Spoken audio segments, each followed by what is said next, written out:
Hi class, welcome to Module 2 of the Sociology of Sex and Gender. Now you're beginning to examine the text, and you have the text easily in front of you here, questioning gender, a sociological exploration. Anyway, as you're working in this, you're going to find that it is down to earth as far as what it covers and what it goes into, and hits upon those sociological topics that we talked about in the module from last week. Gender is all around us. We can see it, we can hear it, we're faced with images of it, we assume we know what it is, but it's not always as clear as it seems to be. Your text here talks a little bit more than I did in the first module about a social construct. That it needs to be understood by every member of this class, that we understand that things are put together by society, that they aren't necessarily there biologically, they aren't there predetermined in nature, but it is society that puts it together and determines how oftentimes we view things. Now, it varies based on our culture as well as the country we're living in. And so we can see different things in different lights.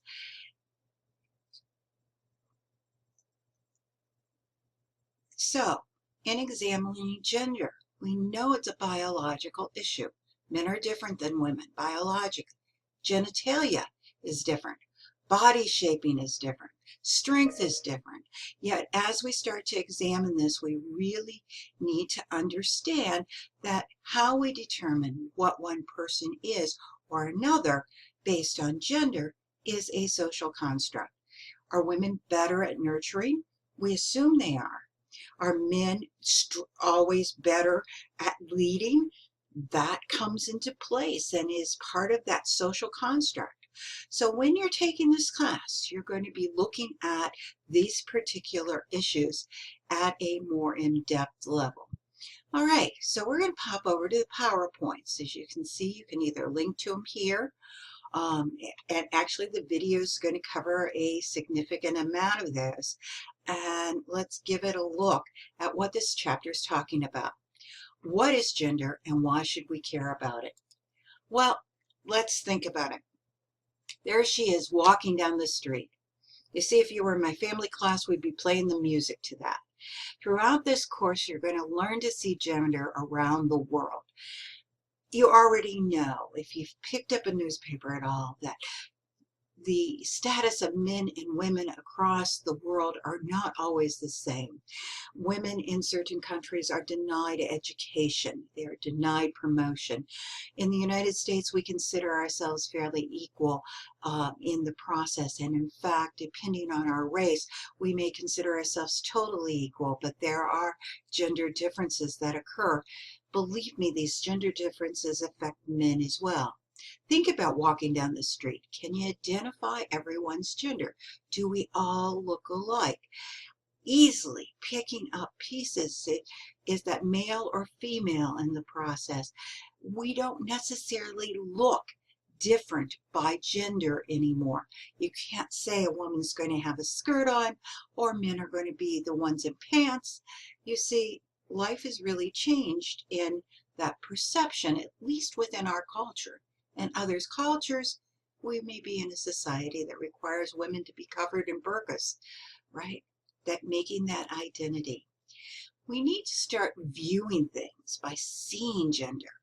This involves more than just identifying the gender around you, but seeing the ways that gender is formatted and brought together. So think about back to the people on the street. You look at this group, this picture, what is their occupation? What are their family responsibilities? What goes on in this particular situation?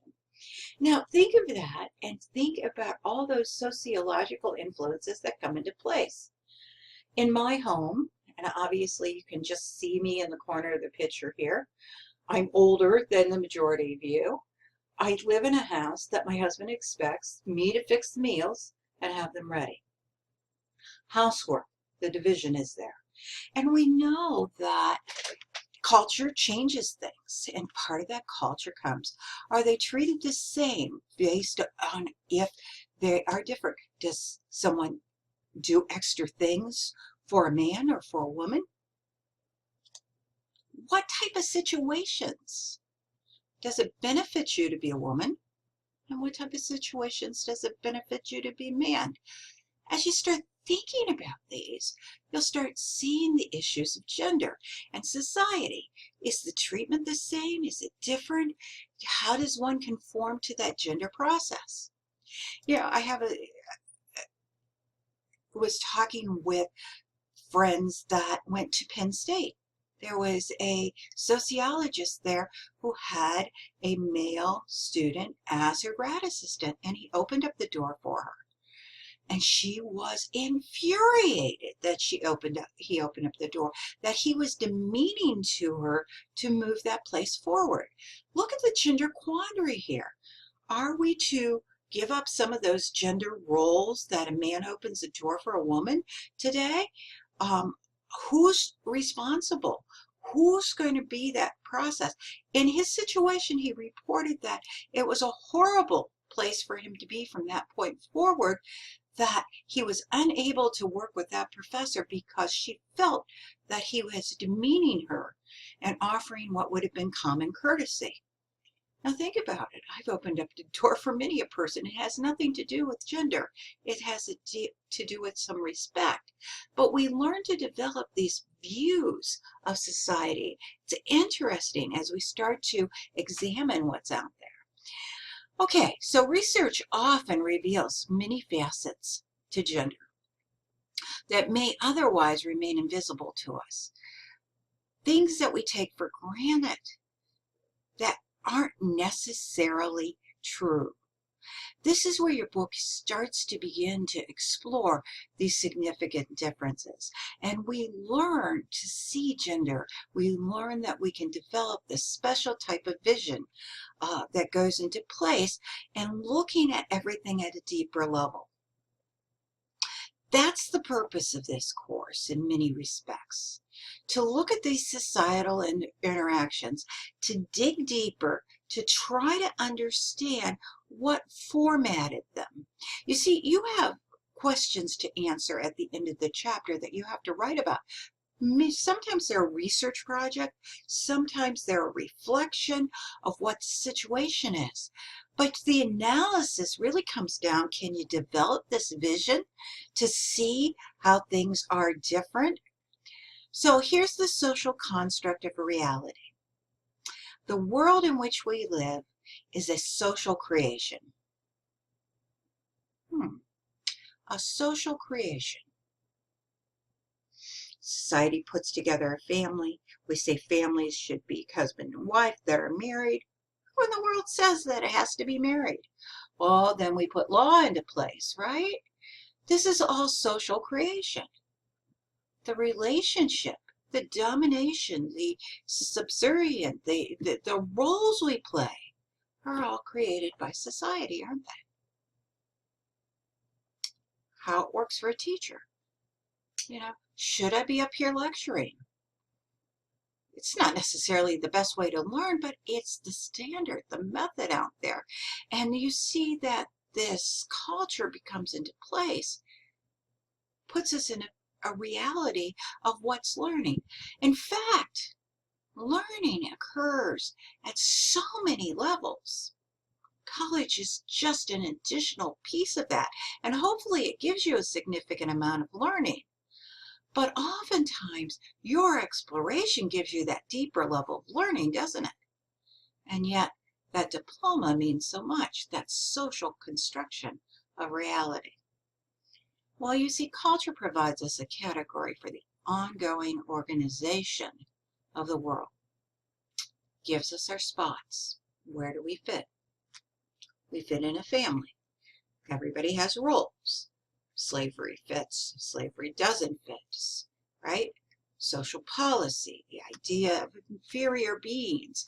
We didn't even count African Americans as full humans at one point. They counted less than livestock. But we changed that. We changed that reality. Women didn't have the right to inherit. They weren't responsible for their behavior either because they were women. We've changed that construct, haven't we? Now, the Thomas Principle states that if people define a situation as real, there are real consequences to it. Pretty interesting when we look at some of the things going on in this world. If they define policies or say the United States as this gigantic monster out there, then there are real consequences, aren't there? Consequences such as are brought upon us by ISIS and other militant organizations who dislike our agendas, right? Now, I'm not saying that some of that isn't effectively brought on place, but the majority of Americans don't fit the description they have of us. Now let's turn it around. The description of people from Muslim countries, from those Arab countries that are primarily Muslim, our description doesn't always fit, and yet it creates consequences, doesn't it? As we face an election coming up in another year, this is a big issue that people are talking about. Do we need to be back fighting wars for prestige? Now let's bring it back to gender. It makes a difference, doesn't it?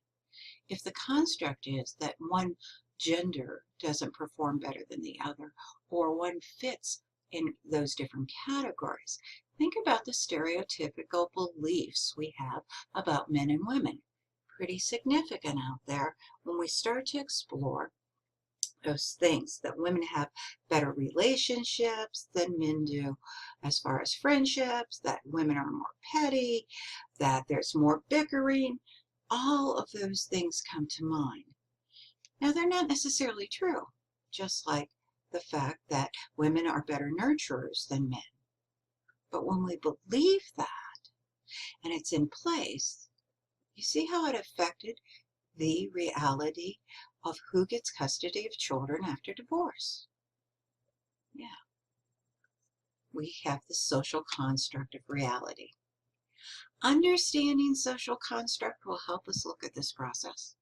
So once we understand the ways in which the world is socially constructed, we can begin to see how the world around us is shaped by those. Yeah.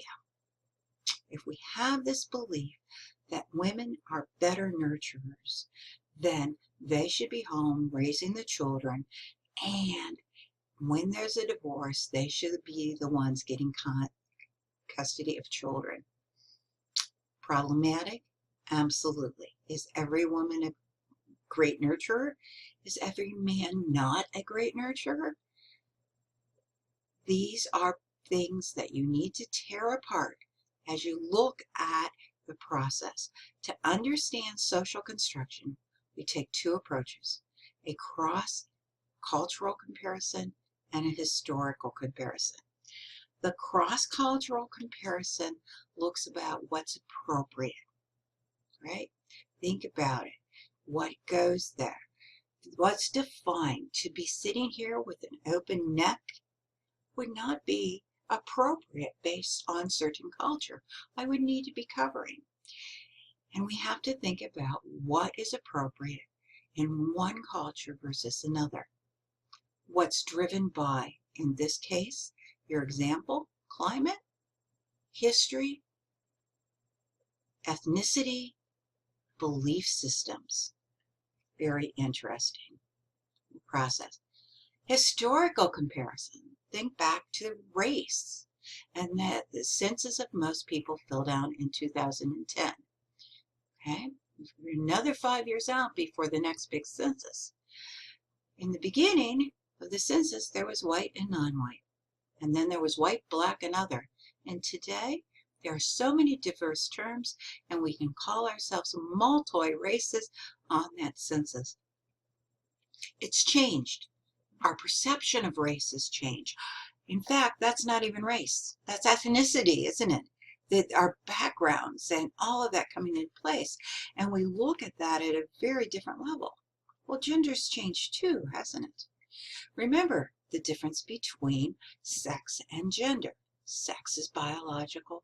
Gender is that maleness, femaleness, all of those things coming in place in how we define ourselves. We'll get to that in a minute as we get to the next slide. But haven't they changed? Is there evidence then that you can see that gender itself changes as a social construct? Now, I kind of jumped ahead as I was talking about this, that sex is the biological difference, that we look at the biological pieces that have come into place, that are put there, that men have different genitalia than women, that there's a difference in there. In fact, we'll get to that within this text to find out that there's even more than just two, isn't there? There's a significant amount out there. Where gender has social meaning, it's that social cultural focus that comes into place that's related to sex differences. Okay? And sex differences have multiple issues. So sex and gender, what's different? There's that biological approach to looking at this, and we can look at the fact that we may not be purely male or female biologically, but there's this strong constructionist perspective of looking at how we form gender. So let's look at the biological approach. A biological approach to studying gender acknowledges that some elements of gender are socially constructed, but these scholars argue that it's limited to social construction imposed by those biological realities of male and female bodies. Okay, so it's the genitalia, it's the shape of our body, it's the strength of our body. All of those things are biological importance. That biosocial focus on sexual dimorphism makes a difference. That sex marks the difference, right? And that people can only be male or female. And yet we have these people with multiple pieces of their body that are male and female. And in fact, when we think about this, we really study biology at some interesting levels. We've learned that turtles, depending on the depth they're buried at and the heat that they're in, is a big influence of whether they become male or female. Some of the interesting research on male and femaleness is related that we are all born female in our brain, and that is developed over time. We don't know enough biologically, and that's the great thing about research. We keep finding out more, but it's an interesting process. So how do we distinguish sex? Go back to that picture on the street. Do you look at their bodies? Determine what their identity is? What about their facial characteristics? You know, one of the things about aging people is they say they become more alike as you get older, because men develop more curves and women lose some of their more female characteristics, and we become androgynous. By the way, part of that has been disproven as well. Can we tell the difference just by a haircut? No. Can we tell the difference by clothes? Facial characteristics? Not necessarily. Interesting. Just gone through the examination, the change of Bruce Jenner. Okay, as we look at what he's turning, she is now, right? And yet there's still the same facial characteristics into place. Keep thinking on that. As we focus on genitalia, some people have mixed reproductive organs. Gee, I'm always working ahead as I'm talking about these things. That intersex individual. In fact, I think your book gives you an interesting breakdown of how many differences exist out there.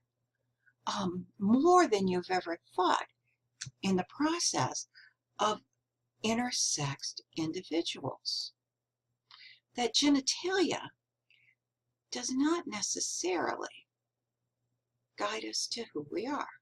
And these genitalia distinctions may be common, but they are not universal. So, biological, biosocial versus social construct view on sex. The biosocial scholar emphasizes that sex is the rule. That the reason that sex proceeds and therefore it causes gender to exist. Where the social construct believes that sex is culturally defined and not a biological bedrock. Some differentiations there, isn't it?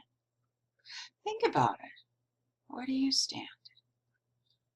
As you start exploring this course and this text, I think that will continue to grow as you look at it.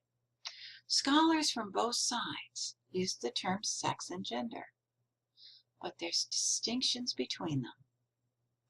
Big distinctions between them. So, there are 3 key goals of this text in this course. To understand how gender is a social construct, to debunk the assumptions that what is normal and abnormal again concerning gender, and to recognize that gender is not simply a means for drawing a social distinction, but it's a system of inequality. And as I told you earlier in this course, we have to look at both men and women to understand where we're going. In the past, when we look back to the research, they look from the men's perspective. That's why the feminist movement comes into place. That's why every single one of you in this course needs to be a feminist, because what we want to look at things at are equally and shared. And in fact, I've had lots of students say we shouldn't call it feminism. We should call it equalarianism, I guess. Think about it. What we're asking for is to look at both sides of the story, and that's where you're headed in this class. Now let's pop back over to your module for the week. I've asked you to go in and look at your first movie, I say, but it's really not. Your theory was your first movie, and you're going to look at these again on Videos on Demand, and you can link into them. And then you want to add to your weekly discussion board. And finally, again, there are not questions at the end of this chapter. If you would write a response to the question, and this will not be your first question because I gave you one for the previous one, and submit it in the box. You have it below. What does gender mean to you? And how does the vocabulary of gender shape social construction in your life? How might you explore gender outside the social construct? All right, remember you only have to answer 10 of these, and if you start looking ahead in your textbook, you're going to find that there are multiple questions at the end of other chapters, and I will let you know which ones will work for your responses to for your weekly writings in the class. Please let me know if you have questions. Again, the best place to probably communicate some of those questions, because your classmates will have a question, is right here, Questions for Instructor. Have a great week.